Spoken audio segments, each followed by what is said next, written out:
Il n'y a donc maintenant plus aucune condamnation pour nous qui sommes en Jésus-Christ. Et pourquoi? Parce que la loi de l'Esprit qui nous a ressuscités en Jésus-Christ nous a libérés de la loi du péché et de la mort.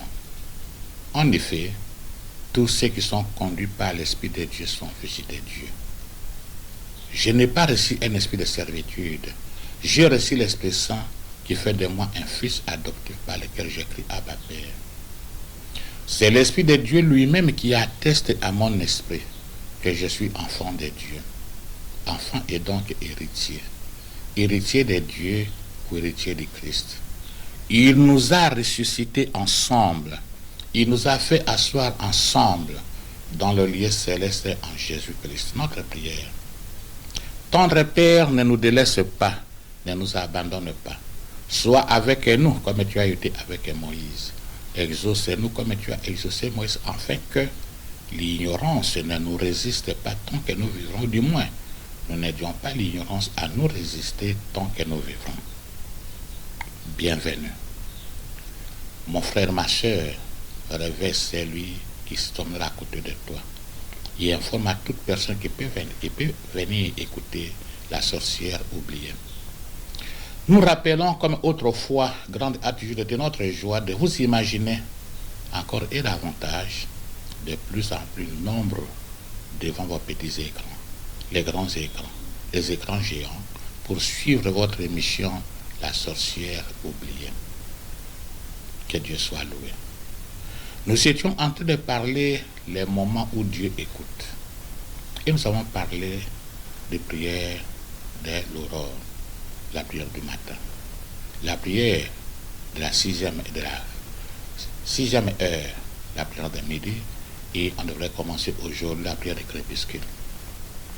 Mais pour rappeler, nous avons dit, la prière du matin, quand on regarde Marc 1,35, des grands matins, pendant qu'il faisait encore sombre, pendant qu'il était encore obscur, Jésus-Christ sortait pour aller prier. Quand vous passez beaucoup de temps devant Dieu, vous allez passer moins de temps devant un problème. La prière du matin. La prière de midi, appelée la prière de la sixième heure, c'est là où nous constatons que les ombres deviennent courtes. Là où nous voyons que le soleil est au zénith, elle a le dessus sur tout. Et c'est en ce moment-là que Dieu écoute. Et pour la plupart des fois, malheureusement, c'est aussi en ce moment-là qu'il y a trop de bruit sur terre. L'ennemi Satan des siens conscient que ce moment-là leur est favorable. Ils font du tout pour distraire ceux qui doivent prier Dieu. Et nous avons insisté en disant, toutes ces choses-là ne s'acquièrent pas comme 1 plus 1 égale à 2. Il faut s'exercer. S'exercer à la prière du matin. Nous l'avons appelé couloir matinal. S'exercer à la prière de la sixième heure. Et nous voulons commencer la prière la prière du crépuscule. Et nous avons pris l'exemple du lionceau et puis du lion. Nous avons dit que cet animal du lion, féroce roi de la forêt, roi de la jungle, mettait 2-3 ans à s'entraîner. Et au bout de tous ces entraînements, voici qu'il devient un chasseur habile. Que Dieu soit loué. Mon frère, ma soeur, nous voulons commencer notre première image. Nous regardons aussi les lionceaux.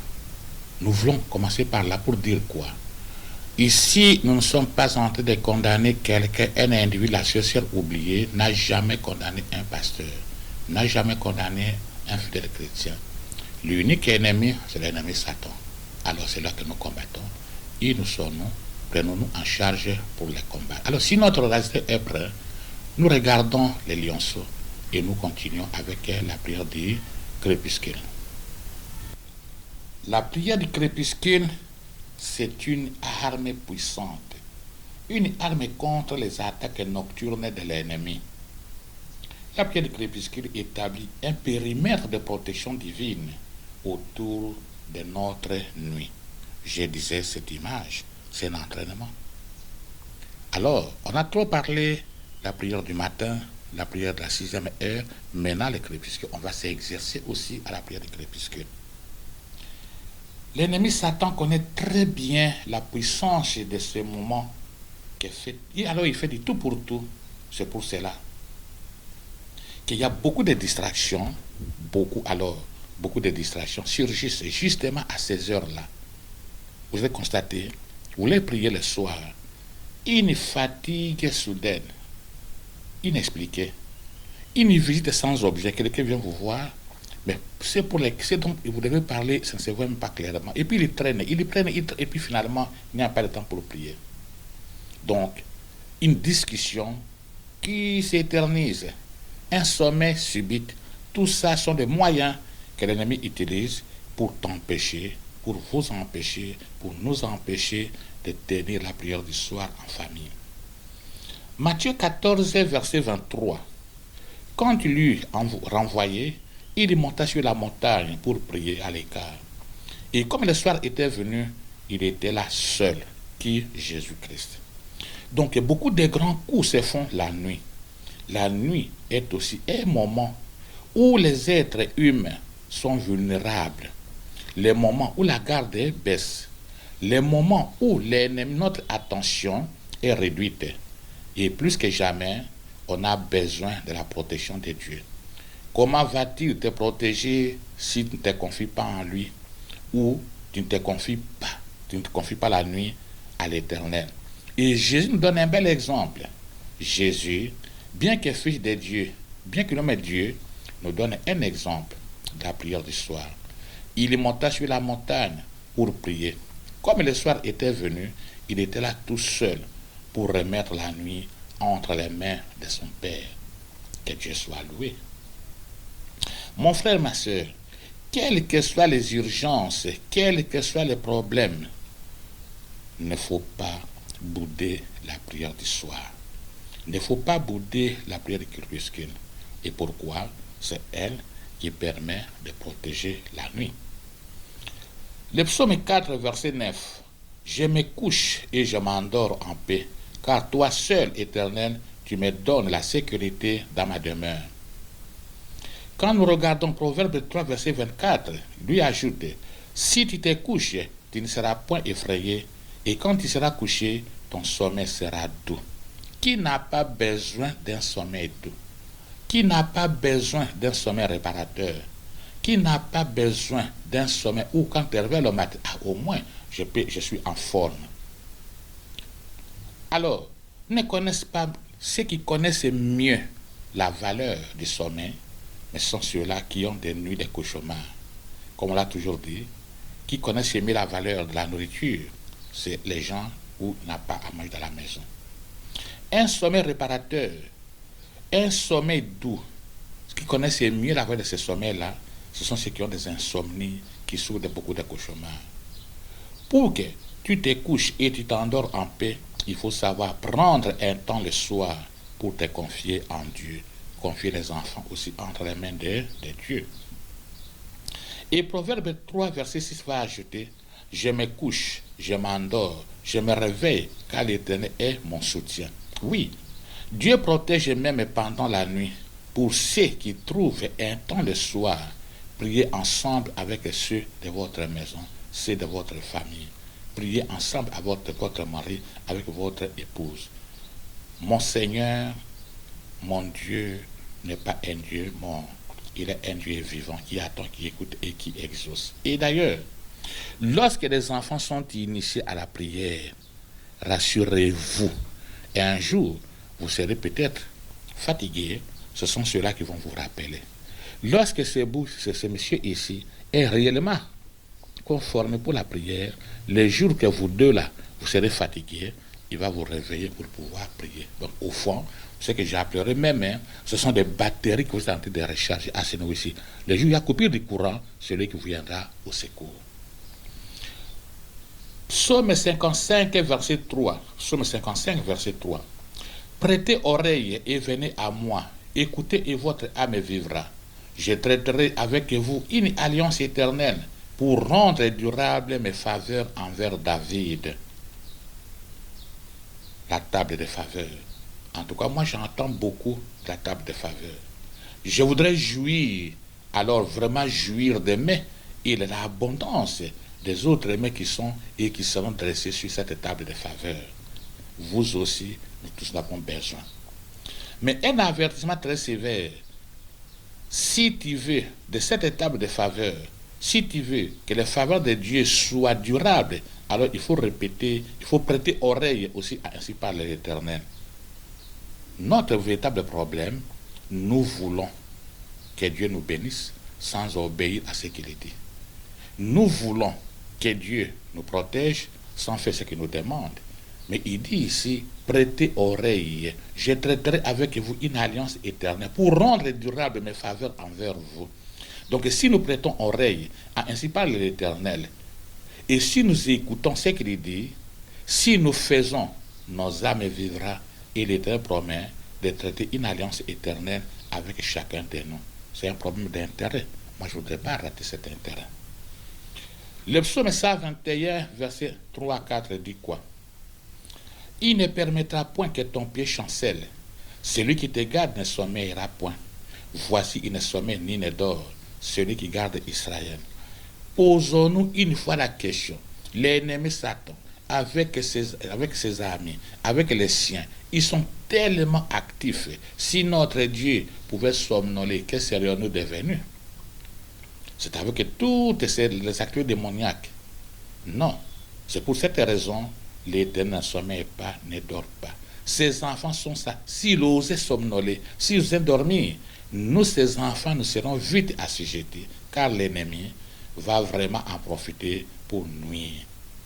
L'émission de ce jour va beaucoup plus se concentrer sur la décision et les conséquences. Je voudrais que mes sœurs, les mamans, les grandes sœurs, les petites sœurs, les nouvelles mariées, et tout écouter avec attention. Mes frères, le papa, les grands frères, les petits frères, les nouveaux mariés, les aînés, écoutez très bien cette partie dans tes émissions. Nos vies et celles de ceux qui nous sont chers, sont remplies de conséquences douloureuses en cause d'une décision ou de non-décision. Qui dicte ton comportement? Qui t'aide à décider? Mais écoutons un peu ce que l'Éternel nous dit dans Deutéronome 30, verset 19. 30, verset 19. Je prends aujourd'hui à témoin contre vous les cieux et la terre. J'ai mis devant toi la vie et la mort, la bénédiction et la malédiction. Choisis la vie, afin que tu vives, toi et ta postérité. Nous ne voulons pas parler dans le sens où nous sommes habitués à entendre ces versets. Une bonne décision repose sur un meilleur choix. Retenons ça, qu'une bonne décision repose sur un meilleur choix. Qu'est-ce qui dicte tes décisions? Avant tout choix ou toute décision, il faut savoir qu'on ne gère pas la décision, on gère les conséquences, c'est-à-dire les résultats de la décision. La décision a été prise, elle est vite, même à fraction de seconde, elle est prise. Mais les conséquences résultantes de cette décision peuvent faire des décennies. D'où, avant de décider, il faut regarder aussi les conséquences. Et malheureusement, je voudrais le dire, pour la plupart des fois, nous gérons les conséquences de nos mauvaises décisions. D'où l'importance d'y penser d'abord aux conséquences, de bien les analyser avant de décider. Je parle ici d'un exemple vécu, puisqu'on n'a pas obtenu l'autorisation, on ne pourrait pas citer les noms. Voici deux enfants d'une même famille, la grande sœur avec son petit frère. Les parents ont un peu de moyens, ou du moins à ce temps-là. Et alors, les parents décident d'envoyer les enfants chez une connaissance, non, une parenté, pour pouvoir continuer les études, comme j'étais dans un village. Alors, arrivé chez la parenté, et voici une maltraitance que la grande sœur n'a pas pu supporter. Alors, ces deux enfants-là, qui étaient soumis aux mêmes difficultés, l'aîné refusa de subir les injustices, les mépris, la faim, parce que ses parents étaient encore en vie. Alors, il va décider, ma mère est encore en vie, moi je vais commencer à souffrir ici, alors j'arrête les études. Il a arrêté, elle est rentrée dans son village. Et son petit frère, qui a pu supporter tout ce qui était son cadet, tout ce qui était comme un mépris, injustice, a supporté, a réussi. Aujourd'hui, vous constatez que la vie entre les deux, ça devient les cieux et la terre. Celle qui a décidé, parce que sa mère était encore en vie, ne pouvait pas accepter de souffrir un seul moment de faim, la maman en question est déjà morte, et elle-même est vraiment ce qu'on appelle misère. Donc, la vie moderne nous offre ces multiples chaos. Quels sont nos choix?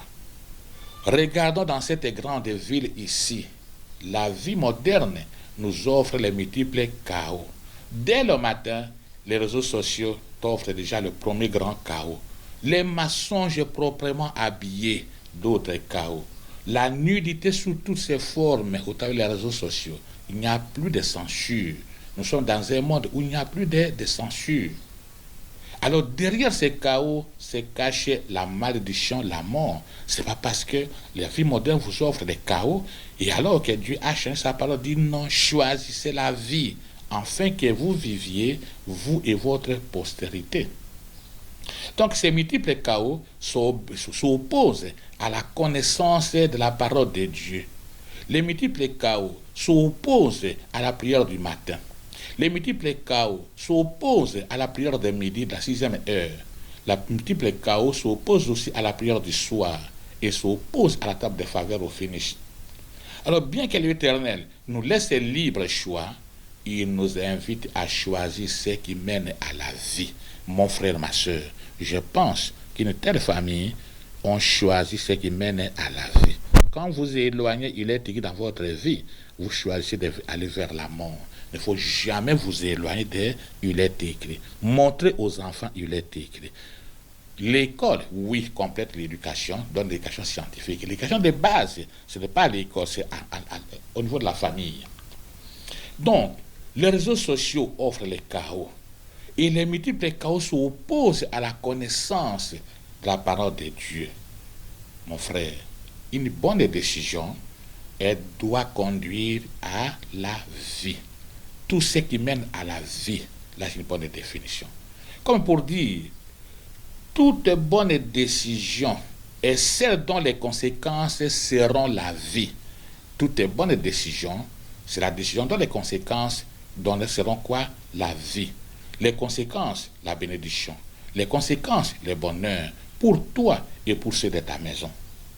Mais alors, lorsque tu prends des décisions où les conséquences vont durer et dureront plusieurs jours, plusieurs semaines, avec ce qui est la mort, la malédiction, les malheurs, alors là, c'était une très mauvaise décision. Maintenant, quelle est la relation entre la décision et les conséquences? Puis c'est ça vraiment l'essentiel de l'émission de ce jour. La Bible regorge des versets qui établissent une corrélation entre décision et conséquences. Une décision est une mauvaise décision lorsqu'il engendre de mauvaises conséquences. Lorsqu'une décision est une mauvaise lorsqu'il engendre de mauvaises conséquences. Contre l'indécis, c'est déjà une mauvaise décision. Une personne indécise, son comportement, c'est déjà une mauvaise décision. Et contre tous ceux qui sont autour d'elle, autour de lui, mauvaise décision. Alors, une personne indécise subit les conséquences de mauvaises décisions de tierces. Une raison pour laquelle beaucoup de familles sont en difficulté parce que l'homme fort de la maison est indécis. Papa est indécis. Maman est indécise. Le grand frère est indécis. Alors, qu'est-ce que vous voulez? Vous subissez les conséquences des autres. Ici, nous ne mettons pas le feu dans les familles. Nous demandons seulement toutes les décisions. Il faut regarder les conséquences. Et la bonne décision est celle qui s'aligne sur il est écrit. Galates 6, versets 7 à 8. Ne vous y trompez pas. On ne se moque pas de Dieu. Ce qu'un homme aura semé, il le moissonnera aussi. Celui qui sème pour la chair moissonnera de la chair la corruption, mais celui qui sème pour l'esprit moissonnera de l'esprit la vie éternelle. Que Dieu soit loué. Nos décisions déterminent nos moissons. Nos décisions déterminent nos moissons. Bonne décision signifie, au bout de quelques temps, bonne récolte. Mauvaise décision, au bout de quelques temps, mauvaise récolte. Une très bonne corrélation. Le monde physique, le monde spirituel ne sont pas aussi généreux pour nous donner de récolter autre chose que ce que nous avons sémé. Non. Le monde physique, le monde spirituel ne sont pas aussi généreux. Pour que dit aujourd'hui, tu as sémé les maïs et demain, tu vas récolter les mangoustan. Non. Tu ne peux que récolter ce que tu as sémé. Alors, parlons de la sémence. La nature nous enseigne, m'excuse, qu'on récolte toujours plus que ce que l'on a sémé. Tu as donné 3 grains, tu vas récolter plus. Et comme on récolte toujours plus que ce qu'on a sémé, quand tu sèmes dans la chair, l'ennemi Satan et ses démons t'aideront pour que les 3 grains que tu as sémés, un donne 100 corruptions, un autre grain 60 corruptions, un troisième grain 30 corruptions, et tu as au total 190 conséquences à moissonner. Donc, alors vous voyez que les conséquences sont de loin supérieures que la décision qu'on a prise. Donc, au fond, les conséquences, c'est plus ou moins 633% des conséquences pour une mauvaise décision. Pour un bénéfice à mal, et l'ennemi Satan copie Dieu. Mais par contre, quand tu sèmes pour l'esprit, même proportion respectée, tu auras 633% des bénéfices en bien. Alors le choix devient clair. Ainsi, Paul dresse une liste des grains de la chair ou œuvres de la chair. Aujourd'hui, bien sûr, la société est en difficulté, beaucoup de choses ne marchent pas, mais nous avons de l'espoir. Avec Dieu, nous irons de l'avant et nous allons triompher. L'impudicité à outrance, l'impureté, dissolution, idolâtrie, magie sous ses formes, l'inimitié. C'est aujourd'hui, c'est quand même difficile de constater. Je peux me dire, très pénible de constater, même parmi les jeunes, l'empoisonnement devient facile. Pour quelles raisons vous allez supprimer la vie de quelqu'un? L'inimitié, les querelles, la jalousie que j'appelle la jalousie mal placée, l'animosité, les disputes, les divisions, les sectes, l'envie, l'ivrognerie. Nous nous plaignons qu'on sommes trop en difficulté, mais on se cache derrière les boissons alcoolisées afin de pouvoir couvrir les soucis. Non, c'est juste une petite couverture. Sans oublier aussi l'excès de table et toutes ces choses semblables. Ce sont des grains de... Ajoutez à cela les grains de mensonges. Qui fait confiance aujourd'hui? L'hypocrisie, ces mensonges comportementels, l'orgueil, l'indifférence, l'insouciance. Oh mon Seigneur, il ne faut pas trop traîner, viens au secours de notre société. Alors ceux qui commettent de telles choses n'hériteront point le royaume des cieux. Galates 5, versets 19 ou 21. Mais la deuxième liste est relative au grain de l'esprit. Et le grain de l'esprit, nous avons quoi? Là, nous avons appelé aussi le fruit de l'esprit. L'amour, la joie, la paix, la patience, la bonté, la bénignité, la bienveillance, la fidélité, la douceur, la tempérance, maîtrise de soi. Galates 5, 22. Ces choses-là, on les prêche beaucoup. Alors, ceux qui sont à Jésus-Christ ont crucifié la chair et ses passions. Au besoin, ils doivent aussi crucifier la chair et ses passions. Il faut les crucifier. Éphésiens 6, versets 1 à 3, Paul va nous dire, enfants, obéissez à vos parents, selon le Seigneur, car cela est juste. Honore ton père et ta mère, c'est le premier commandement avec une promesse laquelle, afin que tu sois heureux et que tu vis longtemps sur la terre. Mes amis, honorez vos parents. Honore ton père, honore ta mère. Paul dit, C'est le premier commandement avec une promesse. Honore ton père, honore ta mère. N'oubliez pas, faire grandir un enfant n'est pas une petite chose. Initiez-les des petits à la prière, demain vous allez récolter. Alors, quelle est la promesse? Que vous ayez non seulement une vie heureuse, mais une longue vie sur la terre. Meilleure vie de longévité au début d'une année. Meilleure vie de cela sont des souhaits. Mais si tu honores ton père, tu marches ainsi par l'Éternel, on peut ne pas te souhaiter meilleure vie de longévité, mais dans ta vie tout sera meilleur. À cause de quoi? À cause de la fidélité de Dieu en sa parole. Les gens peuvent ne pas te le souhaiter, mais Dieu est fidèle. Donc tu peux ne pas recevoir tous ces souhaits-là. Tu peux ne pas recevoir, mais sache très bien que le fait d'honorer la parole de l'Éternel, lui qui est fidèle, va honorer sa parole. Mais par contre, nous vous disons, n'obéissez pas à ceux qui vous poussent au péché. N'obéissez pas aux semences de la chair. Ce sont des choses qu'on raconte. Nous ne sommes pas des gens qui racontent les rumeurs. Mais au moins, c'est pour de la vérité. Il y a des gens qui demandent à leurs enfants, comme surtout jeunes filles, sortir sur la route pour trouver quelque chose à donner à la famille. Le corps humain n'est pas une marchandise. Alors, comme nous l'avons dit si haut, une bonne décision repose sur les meilleurs choix. Et les meilleurs choix, c'est les conseils que l'Éternel.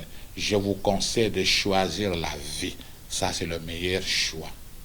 Le meilleur choix, je vous conseille de choisir la vie, afin que vous viviez, vous et votre postérité.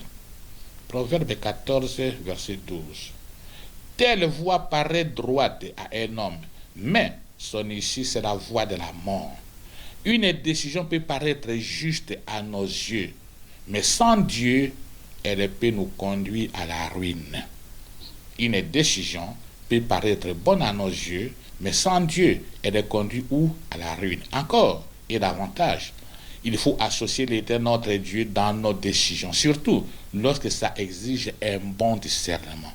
Pourquoi laisser Dieu de côté alors que nous avons besoin de son discernement? Dieu nous a créés à son image et à sa ressemblance. Mais avec un libre choix, il ne nous convertit pas de force. Dieu ne nous convertit pas de force. L'Éternel notre Dieu ne nous convertit pas de force. Si Dieu pouvait nous convertir de force, on s'est déjà converti. Son fils Jésus-Christ est venu sur terre et puis il a prêché. Et c'est lui-même Jésus qui va nous révéler. Et quoi? Voici Lazare avec l'homme riche, celui qui a bien vécu sur la terre. Mais là-bas, dans le séjour, de notre côté, l'homme riche dit, les grands groupes, envoie, j'ai encore des frères dans le maison de mon père, envoie quelqu'un de séjour des morts. Et le père Abraham va dire quoi? Même si quelqu'un de séjour des morts allait vers eux, ils vont passer comme ils ont des prophètes. Donc Dieu ne nous convertit pas de force. Les moments d'initier des enfants sont encore tout petits. Priez pour eux avec eux. Alors, comme Dieu ne nous convertit pas de force, il nous appartient, bien qu'il nous a créé à son image et à sa ressemblance, il nous appartient, il nous a laissé le libre choix de décider de l'associer dans nos décisions. Conséquences, ce sont des meilleures décisions. Conséquences, nous aurons une bonne récolte. Conséquences, nous allons mettre les bonnes semences à nous et pour nos enfants. Josué 24, versets 14 à 15. Josué 24, versets 24 à 15. Mais regardons beaucoup plus le verset 15. Et si vous ne trouvez pas bon de servir l'Éternel, choisissez aujourd'hui qui voulez-vous servir, ou les dieux que servez vos pères au-delà des fleuves, ou les dieux les Amoréens dans les pays dans lesquels vous habitez. Moi et ma maison, nous servirons l'Éternel. Voici une bonne décision. Un bon choix. Nous insistons. La décision, c'est un choix. Mais avant de choisir, il faut regarder les conséquences. On ne gère pas la décision. On regarde les conséquences. C'est pourquoi une meilleure décision repose sur un meilleur choix. Josué présente l'Éternel qui, malgré les multiples défis, l'a fait arriver finalement à Canaan. Et les dieux que leur père servait, de l'autre côté, il refuse de servir ces dieux-là. Et lui dit, fais un choix. Le choix de Josué, c'est que lui, et les siens vont servir l'Éternel. Il ne veut pas des Amoréens. Il ne veut pas des Dieu. Alors quant à lui, Josué, après avoir passé en revue les merveilles de l'Éternel, du grand Dieu, la décision, c'est de servir. Mais cette décision a été la meilleure, salutaire pour sa maison et pour ceux de sa maison. Mon frère, ma soeur, qu'est-ce que cette décision a pu avoir comme conséquence et qui peut aussi nous aider aujourd'hui, nous aussi, à savoir décider et à impacter positivement ceux qui sont autour de nous. L'Éternel, notre Dieu, récompense les bonnes décisions. La décision de Josué d'honorer Dieu a conduit son peuple vers la fidélité en Dieu. Comment? Premièrement, Josué 24, versets 16 à 17. Lorsque Josué décide que lui et sa maison, ils vont servir l'Éternel, le peuple répondit et dit, loin de nous la pensée d'abandonner l'Éternel et de servir d'autres dieux. Donc la position de Josué, fortement motivée par les bienfaits de Dieu, son choix et la décision qui s'en est suivie, incitèrent le peuple à son tour à regarder les bienfaits de Dieu et d'abandonner toute idée de servir d'autres dieux. Dans une maison, il y a toujours un responsable. Papa est le responsable de la maison. À son absence, son épouse est là. À leur absence, le grand frère et la grande sœur est là. Mais n'oublions pas que si vous, papa, avec votre épouse, vous choisissez, vous faites de bons choix, les bonnes décisions, ça va impacter ceux de votre maison. Quand vous serez vieille, dans cette vie, nous insistons, personne ne demeure éternel sur cette terre. Il n'y a rien qui demeure éternellement. Tout passe, et même ceci passera. L'unique exemple qui est frappant, qui est éloquent, regarde la chevelure. Il n'y a pas longtemps, nous avions des cheveux noirs. Mais regarde aujourd'hui, les cheveux sont en train de blanchir sans demander ni notre autorisation, ni notre permission. Comme pour dire, ce sont des signes qui ne trompent pas, que nous sommes déjà sur le chemin de non-retour. Donc alors, c'est le moment de se dire, quelles sont les décisions que je dois corriger? Quelles sont les conséquences que je dois éviter et épargner à ma progéniture, à ceux qui m'entourent? Votre façon de vous conduire, de vous comporter, peut impacter ceux qui sont autour de vous. Donc la position de Josué, fortement motivée par les bienfaits de Dieu, son choix et la décision qui s'en s'est suivie, incitaient le peuple à son tour à regarder les bienfaits de Dieu et à abandonner toute idée de servir d'autres dieux. Combien d'occasions n'avons-nous pas perdu? Les bienfaits de Dieu, nous ne savons même pas le rappeler. Ou voir le temps de les nommer, avoir le temps de les nommer. Les mauvais choix, les mauvaises décisions, qui influencent aussi négativement les autres, surtout ceux de nos maisons. Mon frère, ma soeur, ici, nous ne parlons pas d'un pasteur, nous ne parlons pas des hommes, nous parlons de nous-mêmes. Les décisions doivent tenir compte des conséquences. Pour s'assurer que le peuple a réagi avec un minimum de prise de conscience, Josué dit au peuple, vous n'aurez pas la force de servir l'Éternel avec vos comportements, vos passions au mal, vos coups qui sont raides, alors que l'Éternel est un Dieu saint, c'est un Dieu jaloux. Notre Dieu, c'est un Dieu jaloux.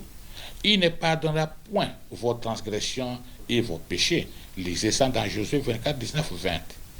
Mais la réponse du peuple, non, Josué, tu te trompes. Là, nous sommes Josué 24, verset 21. Le peuple dit à Josué, non, car nous servirons l'Éternel. Donc Josué est pris le même peuple à témoin contre lui-même, que celui-ci, son peuple, a choisi l'Éternel pour le servir. Il répondit, nous en sommes nous-mêmes témoins. Insatisfait, Josué alla beaucoup plus loin. Ôtez donc les dieux des étrangers qui sont au milieu de vous et tournez vos cœurs vers l'Éternel, le Dieu d'Israël, pour se rendre compte que ce qu'ils étaient en train de dire était vrai. J'ai toujours aimé cette image. Voici les pains comme une Bible, comme des pages qui s'ouvrent. Si alors, je décide que chaque matin, avant de manger d'autres choses, je commence ne fût-ce qu'à manger un verset des Écritures, j'aurais pris quelle décision? une très bonne décision. Quelles sont les conséquences de cette décision demain? C'est des très bonnes conséquences. Et pour moi, et pour ceux de ma maison. Et pourquoi? Parce que n'oublions pas, les anges de Dieu, puissants en force, attendent d'entendre la voix de cette parole pour l'exécuter. Il y a une chose que je voudrais vraiment, mon frère, ma soeur, que nous puissions comprendre. La parole de Dieu a deux niveaux d'exécution. Le premier niveau d'exécution, les anges de Dieu, puissants en force, qui attendent d'entendre cette parole pour l'exécuter. Le deuxième niveau, Dieu lui-même l'a dit, il veille sur sa parole pour pouvoir l'exécuter. Alors, même si avec les anges ça pouvait échouer, c'est qu'il n'échoue pas non plus, mais lui-même ne peut pas échouer. Raison pour laquelle nous disons, nous encourageons. Il faut vraiment écouter, il faut vraiment trouver le temps de lire la parole de Dieu. Donc Josué prit le même peuple à témoin contre lui-même, que c'est lui le peuple qui a cherché l'Éternel pour le servir. Il lui répondit, nous en sommes témoins. Insatisfait, il est allé beaucoup plus loin. Quand nous regardons Josué 24, verset 24, le peuple dit à Josué, nous servirons l'Éternel notre Dieu et nous obéirons à sa voix. Pour qu'une affaire soit réglée, il faut une déposition de 3 témoins. Le peuple a rendu 3 fois le même témoignage, celui de servir l'Éternel. Alors Josué fit encore. Ces jours étaient vraiment passés dans la vieillesse heureuse de constater que le peuple qui a marché avec lui décidait comme lui de servir l'Éternel. Mais qui a impacté ce peuple-là? C'est lui-même Josué, avec ses prises de position, avec ses choix. Donc l'Éternel, notre Dieu, récompense les bonnes décisions. La décision de Josué d'honorer l'Éternel lui fut d'une grande récompense.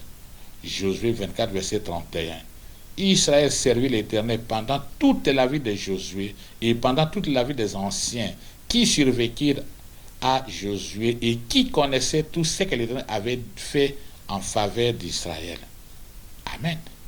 Dieu a conduit le peuple d'Israël vers sa fidélité.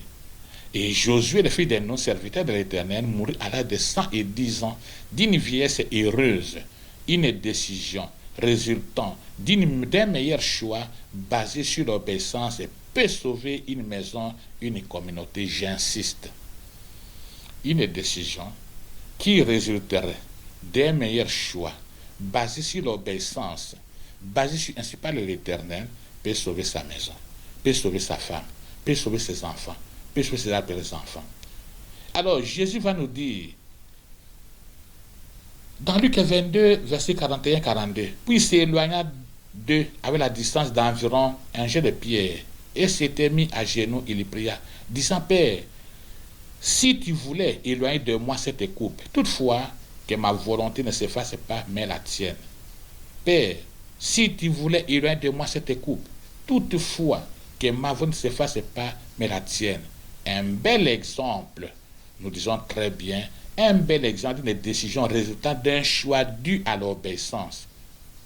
Et par son obéissance, le salut est venu à l'humanité. C'est parce que Jésus a fait un bon choix. Mais ce choix aussi a été fait par Adam et Ève, mais regarde ça, ça a conduit. Adam et Ève ont fait la même chose. Ils ont pris une décision résultant d'un choix dû à la désobéissance, ou du moins à l'obéissance à l'ennemi Satan.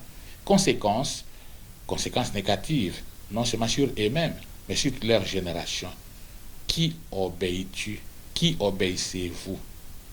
Qui dicte vos choix? Qui dicte tes choix? Mon frère, ma soeur, avant toutes tes décisions importantes, confie-toi à l'Éternel de tout ton cœur.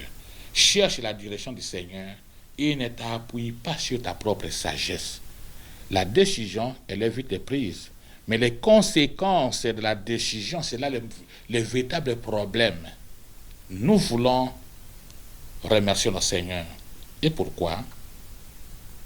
Si nous écoutons toutes ces émissions avec attention, il nous véhicule un message.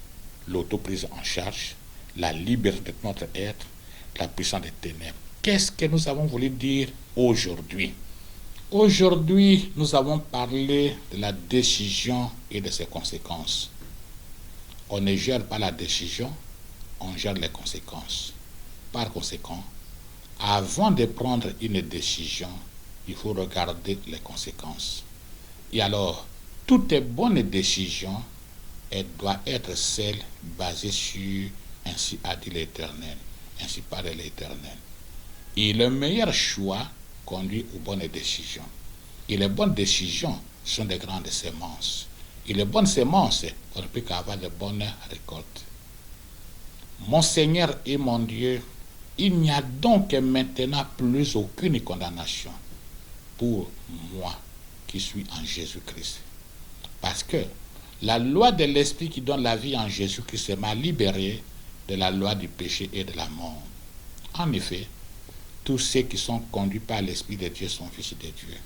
Je n'ai pas reçu un esprit de servitude. J'ai reçu l'Esprit Saint qui fait de moi un fils adopté par lequel je crie Abba Père. L'Esprit de Dieu lui-même atteste à mon esprit que je suis enfant de Dieu, enfant et donc héritier, héritier de Dieu, héritier du Christ. Il nous a ressuscités ensemble. Il nous a fait asseoir ensemble dans le lieu céleste en Jésus-Christ. Tendre Père, ne nous délaisse pas. Ne nous abandonne pas. Sois avec nous comme tu as été avec Moïse. Dans nos décisions, que ton Esprit Saint nous aide. Et fortifie-nous comme tu as fortifié Moïse, afin que l'ignorance, les mauvaises décisions ne se prennent pas tant que nous sommes ensemble avec toi. Si pendant ce temps, Jésus-Christ n'est pas encore revenu, alors la fois prochaine, ça sera la suite et fin sur cette pratique des tables de faveur. Bonjour.